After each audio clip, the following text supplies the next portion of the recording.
Hi everyone, welcome back to my YouTube channel. Welcome to our YouTube channel. It is Story-Temi, Ogwu, and on this channel I talk about all things purposeful living, how you can, be light bearers in the world. I share my stories of other people. And like today, me. I'm bringing my husband so we can share our story. Yeah. So today we're going to be talking about godly dating, our story, boundaries, abstinence, everything. I also put up a Q&A poll on my Instagram. On my Instagram page, so I'm gonna share that. But I mean, since he's here, like, what's your view on dating? Like, what's the difference between dating and courtship? I don't know. It's you don't think we ask me kind of hard questions. I don't know. Dating and I don't know. People, it depends on people's definition. But I mean, the one I know is courtship, and courtship is intentional. You're intentional with somebody because you want to marry the person, right? That period between when you voice your opinion or your intention and when you now finally make good on your promise, that kind of thing. So with that definition, I think we were in courtship for 4 years. Anyway, Jesus Christ. Yeah, we were in courtship for 4 years. So going by his definition, and I think I'll go by this definition because I think the world has pivoted dating. But aside from that, I remember when I was working in London and one girl, I told her that, I had a boyfriend. The way she looked at me disgusted, as if I was living in sin. And I think it's because people just like associate dating with, sleeping with someone or having a partner. But anyways, that's the difference. So yeah, that's a brief introduction. We courted for 4 years from 2018 August till when we got married in December of last year. I was 25 when I got married. I was 2 years older. Yeah. Our birthday mates were born on Sunday. Guess my age. When I guess my age, I give you a Brabina. 5 plus 2, so easy. Do they still sell Bobo? They sell Bobo. Anyways, that's our story. So when immediately we started courting, I went for my master's in October. So we're basically in long distance for about 2 years. Yeah, right. Then came back and all of that. But thanks to COVID and other things. How did we handle long distance? How do you think we I don't know. To be honest, I don't know. I don't think it was like a thing. Even when we were in Lagos, we didn't have to see as often, right? It's like once. I lived in a very strict household. Barely to see in church once every. So if the guy is giving excuses, I mean, Onyeka tried. Our dates used to be in church programs. In fact, I actually was in church, and I was in church. I was in the Resurrection Parish outside near the gates. One man shop there. You're actually close to the gutter. No, we're on the gutter. Gosh, I can't believe this. So yeah, thank God we don't look like what we've been through, because asking me I was close to gutter is not really a love story, you want to be saying out there. But from gutter to glitters. Story of Onyeka. No, but I think for me, right, when he started, texting me often, especially because I knew he was on uncharted territories. You get sure paper. At that time, right, there was a whole tribe thing, right? So I knew that if I was gonna like this guy, it has to be from God, has to say it. Yeah. I've kind of done a story on how we met in previous videos. Check the Instagram. Yeah, check Instagram and I'll link it down below. But I think I think I've said before in one of my stories, I think mine is a story of Ruth, but just met me at my point of service. And short story, I invited him for a program. He came. I greeted him from afar. No, I went to go and see him, pay honor to whom honor is due, because he was the previous head of the units that I was heading at that time. And then I greeted him. Great. He felt something, but I really didn't pay attention. And he started texting me, and I think on Instagram he was like, just felt like to message you, kind of thing. And I was like, oh my God, my senior is messaging me. And yeah, we started talking almost every day. I was so conscious that it shouldn't be a mentee-mentor thing, because when it was starting to be that, I remember I had a conversation with you that I didn't like the way it was going, because my previous relationship was giving that vibe, and I was like, nah, I'm not about to have that. And then I think in one of those conversations as well, I was like, what have you? Can not be as if it's me that's talking? Say your own. From that point on. Story. So I saw this fine girl on Instagram. I'm like, damn, she's fine. And yeah, that was it, and I moved on. Then, but I mean, for me, after I messaged Temi, there was no, I mean, she was a fine girl, right? Like how you see people on Instagram, fine people, like that was alright. But I messaged that we spoke, and we started speaking very, very often, right? And the thing about guys, sometimes, right, especially when you don't make mistake, nobody will make mistake, right? You don't make mistake in this thing, and you don't want to start with kind of finish. So you just keep on talking and talking, like, oh, how are you? How is everything? You know, be nice. Stop using the realistic terms. But I mean, for me, for example, right, you know, when you want to be very careful, you don't make the wrong choice. So you don't want to come in too soon, right? But you don't want to just hang around, right? And people say it's canopying, right? But you don't know that you are being selfish and trying to cater for your own feelings, right? Build a wall around your own feelings and exposing the other person, because the person is already inside it, right? Enjoying the attention and everything. Then when you realize, no, it's not for me, that one be, right? But because you will not be hot, because you already build walls, you're coming in with that wall mentality. So maybe that's what I was doing, right? Just asking her, just we're being friendly, right? And I like, okay, I mean, my mind, like, let's just see how it goes, right? Time will tell. Let's just be, be doing this thing. But I mean, she was very proactive. Just like, Baba, what are you doing? Like, I mean, I'm seeing you sending flowers and flowers, chocolates, pizza and stuff. Okay, I mean, what's up? I mean, why are you doing what you're doing? Hi, I'm like to get a phone now. Hey, I have to talk. I like this girl. Right? I like her, but when it does, you have prayed, you're not sure, right? And I said, okay, I say, to be honest, I like you, right? But I'm not sure. I like you. Is that what you told me? Yeah, I like you, and I'm still let's see how it goes, right? And I said, I like you, right?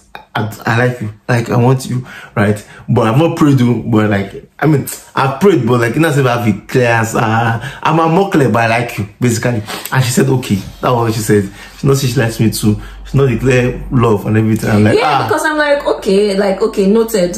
Point established. I'm like, wow, let's move on. Let's find out if I like you too and if it's possible. So when I said okay, I'm like, okay, so let me go and pray about this thing, right? And see if this is someone to pursue or someone to just X.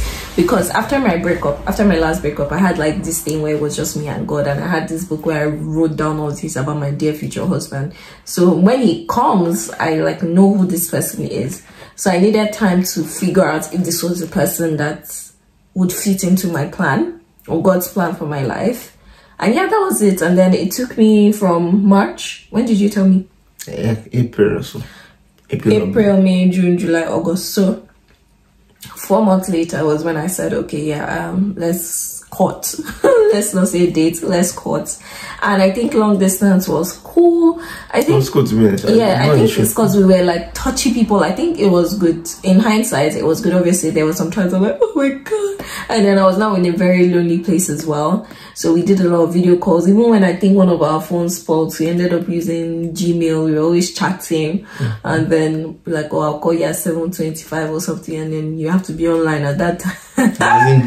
Google Meet. So it isn't Google Meet. So yeah, humble beginnings, nice stuff. So yeah, that's how we coped. We played a lot of games. There was this game that we played of shopping. So dress me out for dinner or something, and then we both had like maybe 5 or 2 minutes, and then when we're done putting it in our cart, we'll then share our screen and say, okay, would you? It was so fun. Yeah, it was nice. I think that what really helped us that we spoke every time, and I don't know, the physical meeting. Well, I mean, she was like, as if she was there. Like, we spoke every single day, multiple times every single day for like 2 years. Guys, let me tell you something funny that happened. So one of the days when we were speaking, right, I think one of my bras was hanging like at the closet, like I didn't even like care. And then I think the camera just shifted, and then my bra was showing. He was like, Jesus, and I'm like, what happened? And like he's such a dramatist. Anyway, let's just say that, yeah, long distance. Now I'm seeing more than bra. PG-13. Anyways, so yeah, that was it. Intertribal, I think like I got assurance. He was never moved by any of that. Yeah, I think for me, right, it's bound to have have a practice of hearing God, so you know how God speaks to you, right? So it's not like in the main thing you want to hear God, like in marriage or career or movement, you know, you will most likely miss it, right? If not a track record of understanding how God speaks to you. So I think how God speaks to me, primarily for me, right, it's through the word. I read the Bible, there's a word that jumps out and I hold on to it, right?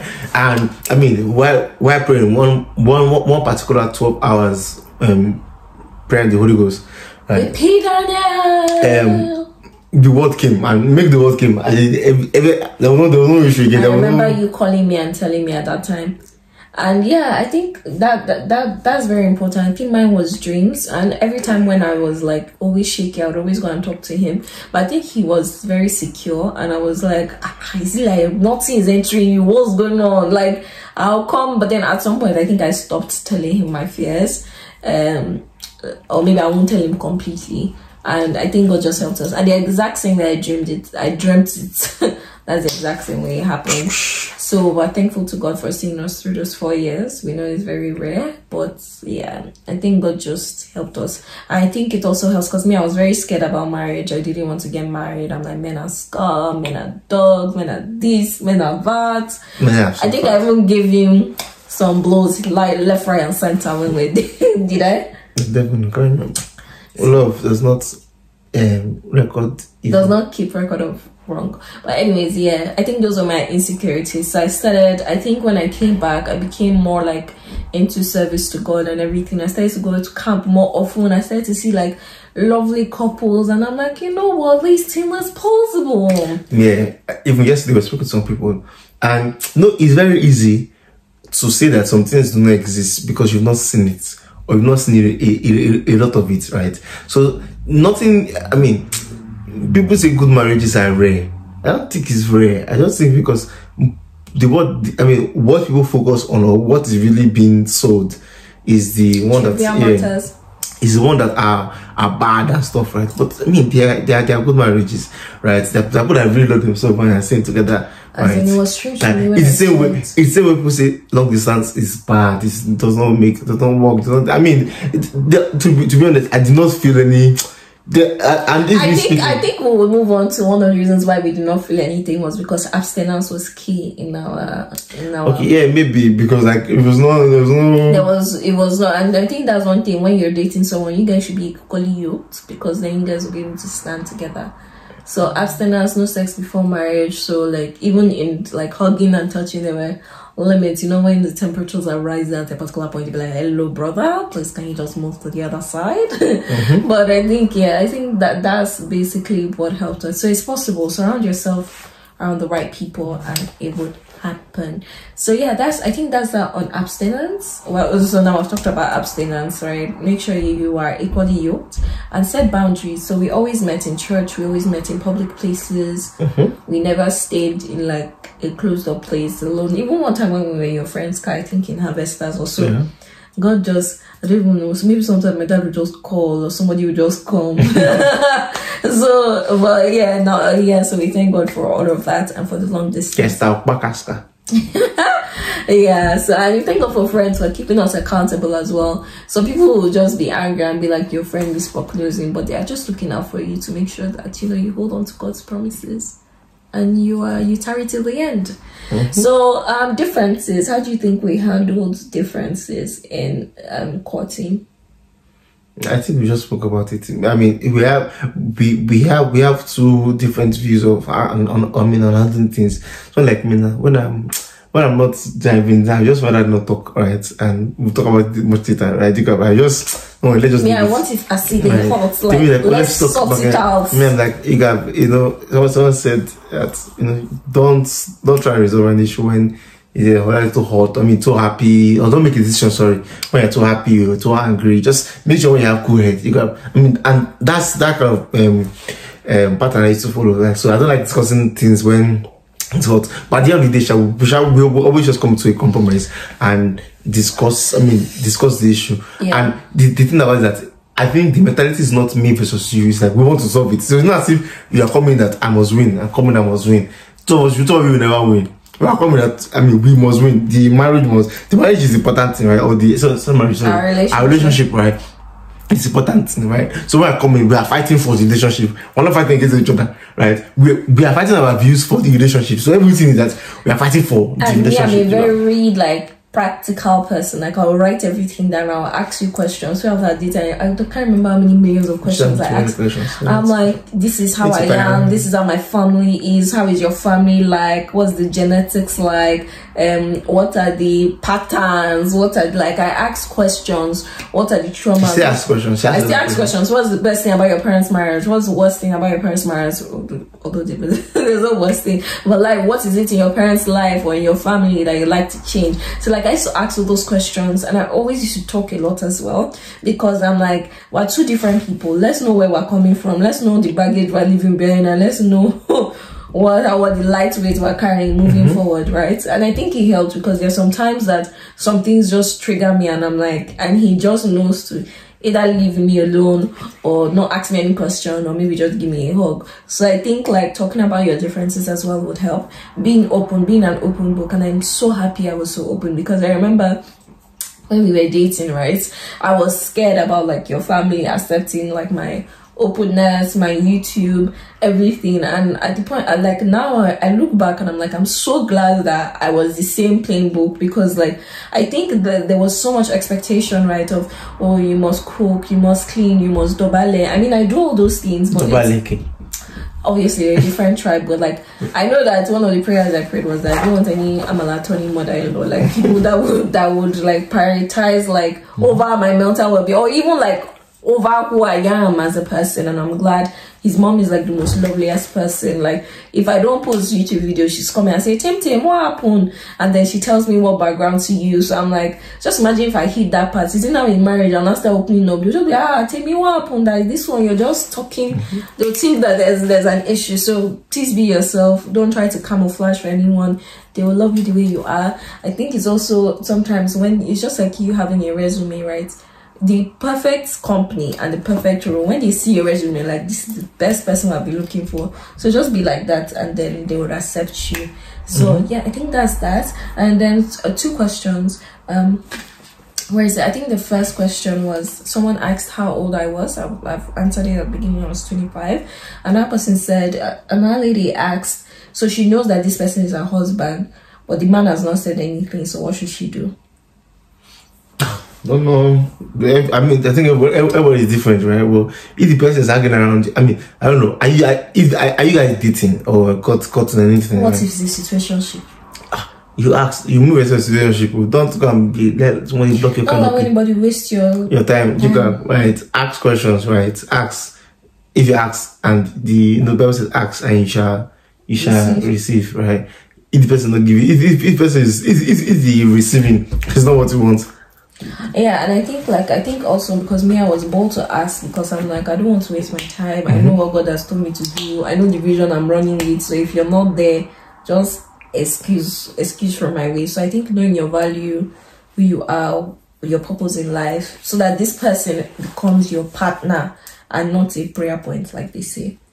And I was at YAC Young Youth Affluent Conference last year, and they told us go and ask married people, read books, like read wide, especially in your relationship. And I remember I asked almost everybody in church, almost all my aunts, I asked almost everybody, what are your 3 top lessons from marriage? And that helped. And I think one person from Kemi Onabonjo, one of the things that she said was that don't sweat the small stuff. So there are sometimes, even if I want to go deep, I'm like, it's not worth my peace of mind. So even in relationship, relationship is when you scrutinize because love is not blind. But yeah, I think that's that from me. Do you have any like final words or anything? Marry your friend. That's what they have. Marry your friend, and it can only get better in marriage, right? So make sure the person you're with, right, it's for you. No, people say, your friend say, no, this gets fine, you fit. It's not about you fit too. So people this too fit, this too fit. Let me tell you, I know what a fair guy, but God don't answer them more. Fine yellow purple, so like answer yourself. The person that give you peace of mind. Because I mean, for a guy, I don't know, but like, I think the greatest thing is peace of mind. We don't want what, I just want peace of mind. It's not give peace of mind, right? And you can do life with God way, right? similar purpose for God, right? It's the best. And peace of mind is the best, to be honest. For Pastor Onyeka, peace of mind is the best. For me, what is it? I don't know, just marry my friend, someone I could relate with. I didn't want a dictator, and no one's like, even though I see him as the priest over my life, I see him as my pastor as well. But like, I didn't want someone that would say, go here, go there, don't do this, don't do that. I wanted someone like, I can be like, we can have like a proper conversation, we can like do stuff together, we can cook together, we can clean together, like we're partners, right? But obviously I submit to him as the head of the home.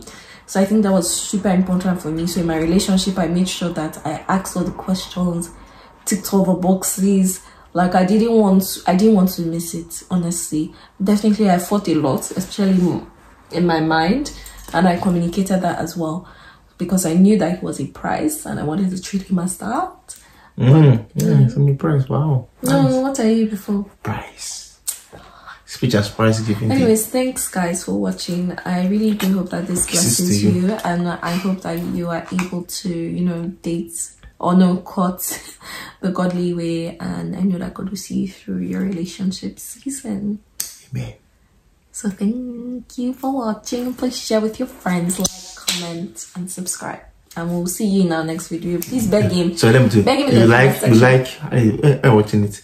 You will like here or here, one of the two. Yeah, one of the two. Then subscribe here. Subscribe here. Yeah, one of the two. Wherever you're watching, the red button. Share. Don't be shy. No. And share. Comment. At least you comment. You comment. Don't comment. God bless. Bye guys. Bye.